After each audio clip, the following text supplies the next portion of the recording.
What's up? Welcome to the Being Beautifully Honest podcast and channel. Thanks for being here, being subbed. If you're not, hit the button, and if you're listening on YouTube, hit that like. It's like walking in the room and hitting that light switch. Let's brighten up the place and get into the politics and BS.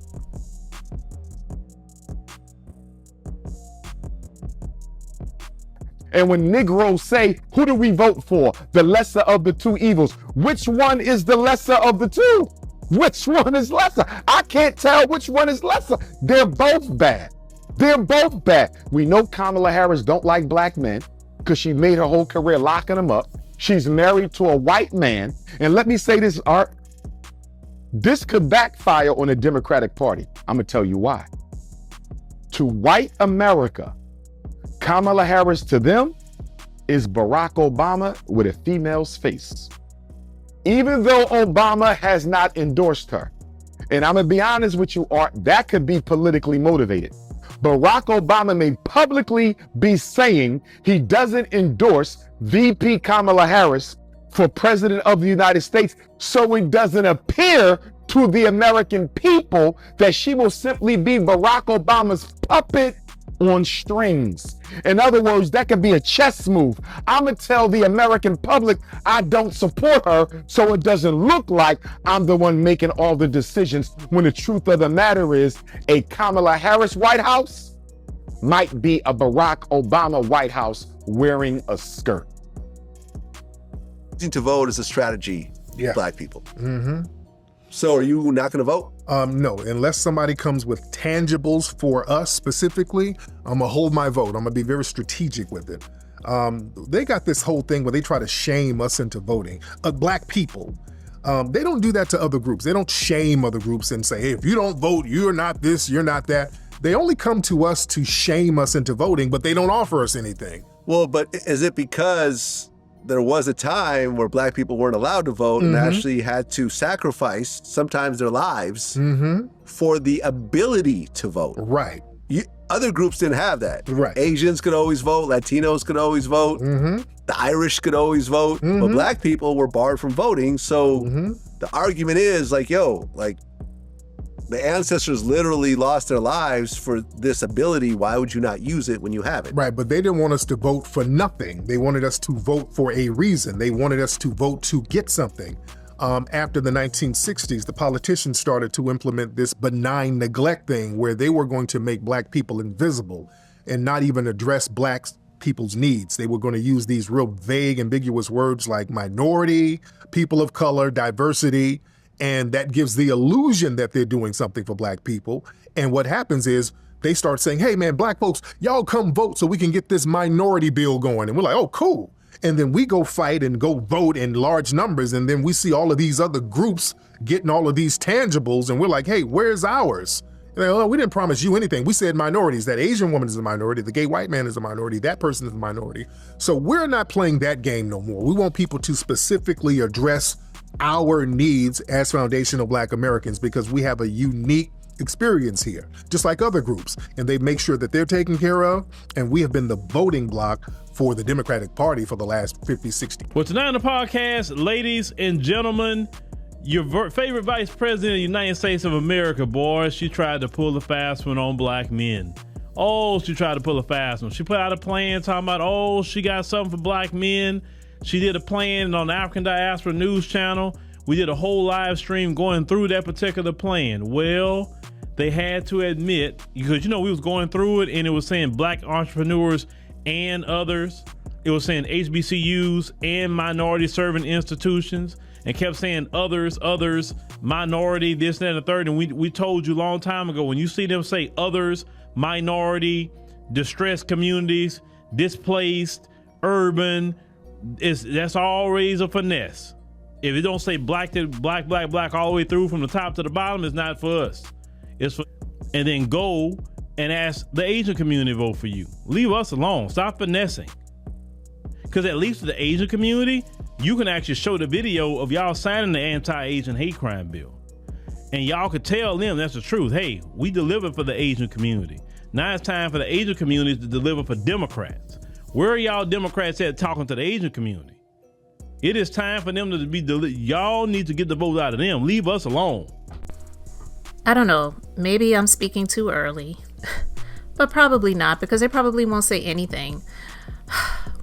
The funny thing is, these people have combined millions of followers, mostly of African American ethnicity. I will never call myself a foundational Black American. And you know why? It's because something that Tariq Nasheed came up with, and he holds the trademark to. Anyone that would trademark something that is supposed to be for all people that are in that category, you're doing it because you're trying to protect your own pockets. It's about money. I'm not a foundational Black American. I will never call myself that. Tariq Nasheed and Dr. Umar Johnson and this Philip Scott guy, who's married to a Mexican woman, by the way. You know, a lot of these people are hypocritical. Tariq Nasheed, I believe he's married to a biracial woman. Umar Johnson, he's always talking about Black men with snow bunnies, but he's not married. And then he's always talking about when he gets married, he's going to have to be married to at least 2 women. Who wants to marry him? These people are not leaders. What they do is they race bait and they play on the emotions of people for the sake of their own pockets. When I'm talking about these things, when I feel like talking about it, because this is not what my platform is or what my platform is about, I'm just somebody that actually has a conscience. So I talk about different things. I don't just talk about politics. I don't just talk about people in church. I don't just talk about reality shows or anything like that. And it's funny to me when somebody will come to my comment section and say, oh, you just need to just talk about, don't tell me what I should talk about. This is my platform. I do this. This is a hobby. This is not my career. Thank God. And I'll talk about what I feel like talking about. But those people who spent so much time talking about why Kamala Harris should not be the president, why Black people should not vote, why you ain't getting nothing for them votes, you need to be getting tangibles and whatever. And I am not saying that anyone should have just voted just to vote and that's it, and not expect anything or try to lobby or push for or do the work for to try to get the things that you feel you have been deserving of and your community has been deserving of. But did they really think that they were going to get anything if Donald Trump was the president? And now every day, and now multiple times a day, we're hearing things like this. Trump revokes 1965 civil rights order that prohibited employment discrimination based on race, color, religion, and national origin. Revokes an order from 1965 that prohibited employment discrimination based on race, color, religion, and national origin. This is 2025. And these, I was about to use a word.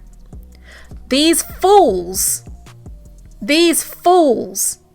spent their time going around and just pretty much telling people, you just need to park your ass on the couch and do not vote.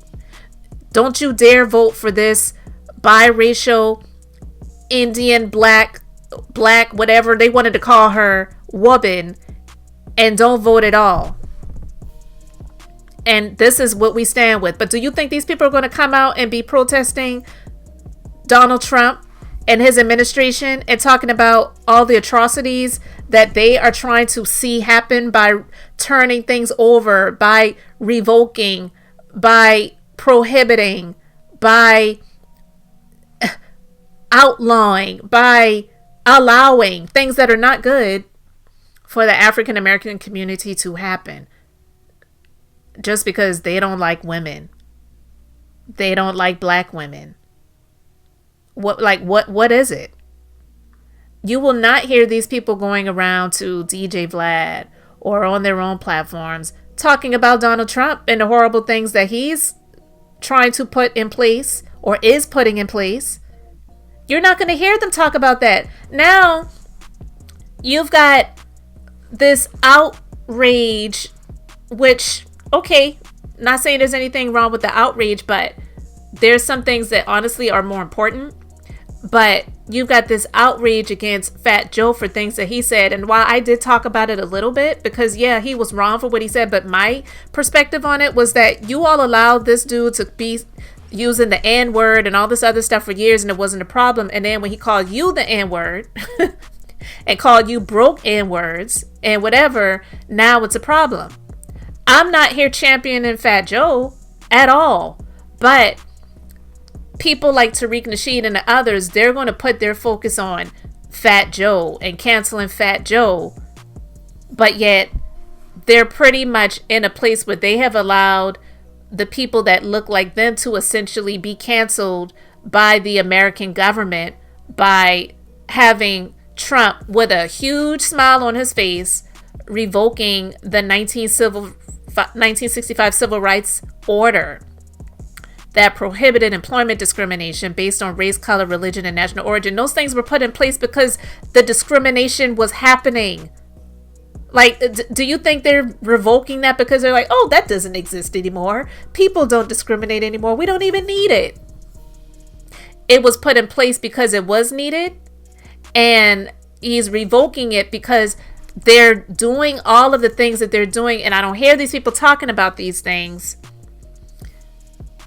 Banning books. They don't want history to be taught. And some may say, oh, well, you should have been teaching your kids that type of history at home. Yeah, that too.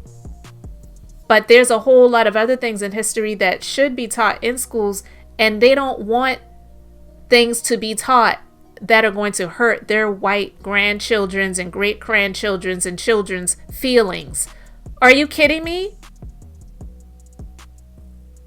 But these are the things that these people have said, and now in real time we see things being dismantled and dismissed and revoked. And I'm just sitting here shaking my head like, did they really think that Donald Trump was going to grab hold hands with them and sway from side to side and say, let freedom ring?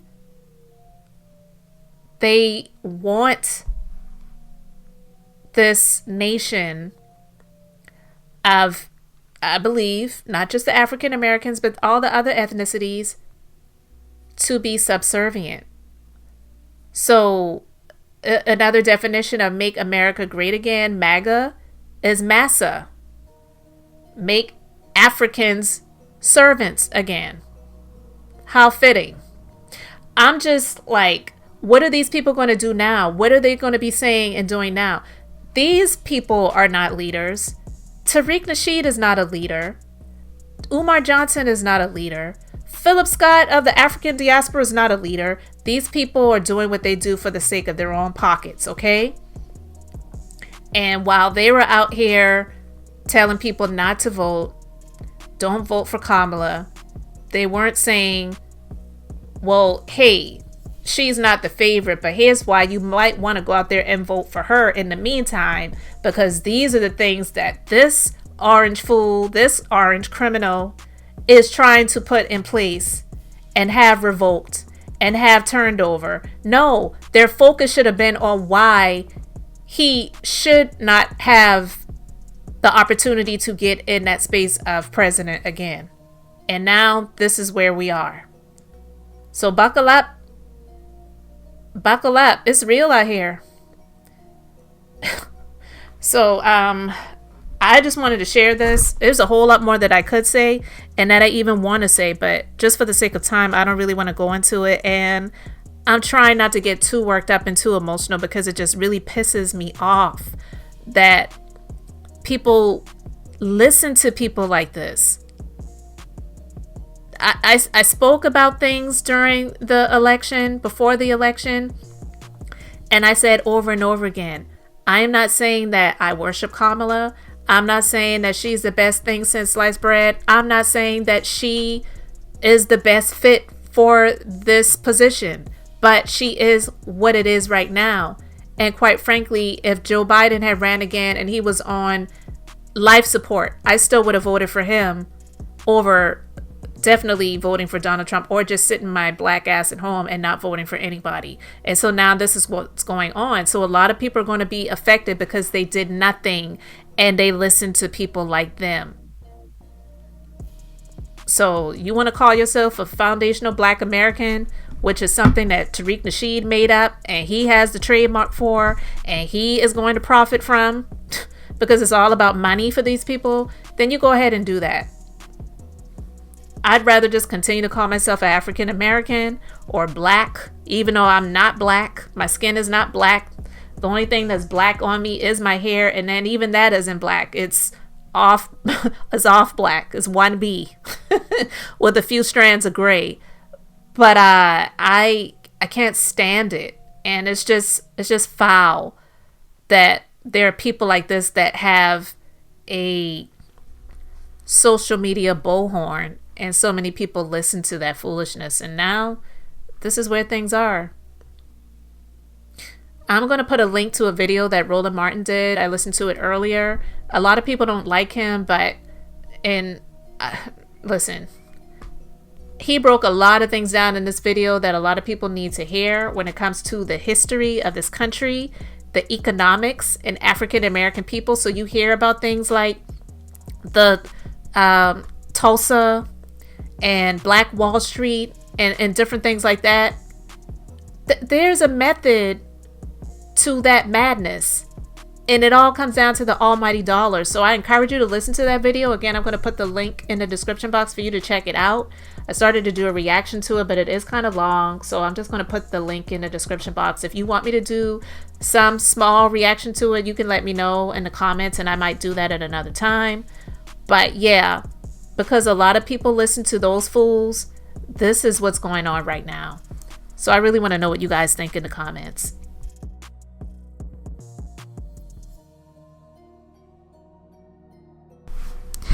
Thanks for being here, liking, and subscribing. I'm Beth, just being beautifully honest. So until next time, I wanted to keep it brief, beautiful, and now I'm going to say bye.